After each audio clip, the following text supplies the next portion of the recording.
One of the many reasons we love talking to you is that you put some confidence into our heart and steel into our spines. And I've got to say, I've taken some of your lead after listening to what you've been doing on your show and these conversations about fight, right? They're always going to be mean. They're always going to be nasty. Don't fall into it. Don't fall into their games. Fight, fight, fight, and see where the result ends up being, right? That's very true. I think it's desperately important that Trump starts to hit the ground with a sense of urgency, because I know he can tweet and I know he can do an interview, and I hope he does a town hall every couple of weeks and looks like he's interacting with people as a way of sending the message that she's not. But with a campaign that is like this, we know Harris is about to go on a multi-state thing, and that'll be a whole media obsession. Do you think that Trump has to start the sprint now, that he has to start behaving like it's a month to go now? Yeah, I do. I think we're getting a little late already. I think, she's had 2 weeks of fawning media coverage in which he seems to be struggling to define her in the way he's very good at doing normally. And I haven't seen it. I've seen a couple of ads. They've been decent. They're not everywhere. And she's running with the media narrative, and he's got to do what he always did. That's why, honestly, I know that this is controversial, but I think the comments he made at the National Association of Black Journalists event were smart, because it got him the earned media coverage that he was so famous for back in 2016. He would say controversial things. He would completely dominate the news cycle for days. Yes, it was negative, but people were hearing about him nonstop, nonstop, nonstop.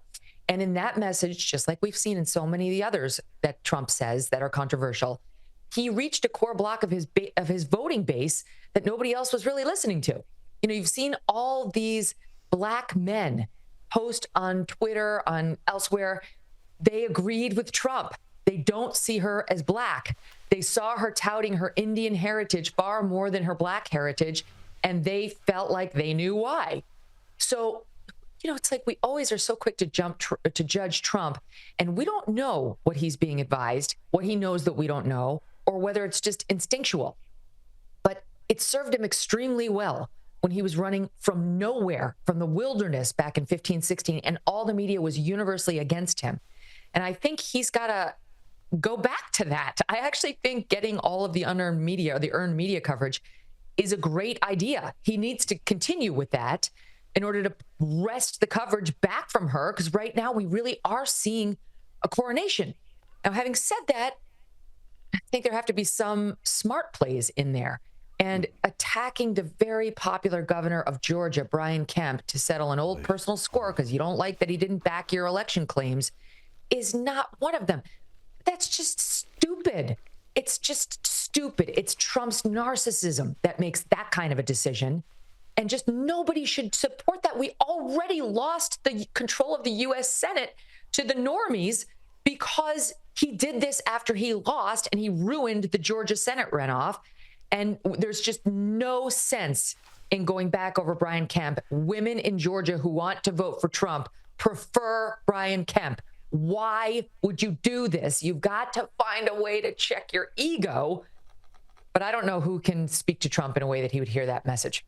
Well, exactly. But I've got to say, again, little things that make you think, okay, it doesn't matter where the narrative is, some reality is going to kick in here. The economy this week, international affairs this week, also the inevitability of how the Democrats, there's no way they're going to be able to keep away the psychos from the convention, even though they've made the choice here to obliterate the more obvious pick. And I agree.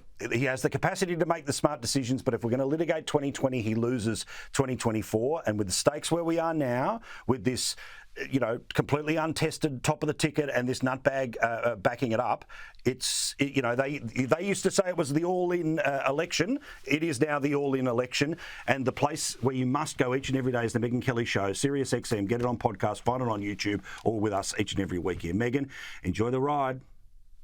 Oh my gosh, Paul, looking forward to it, sort of.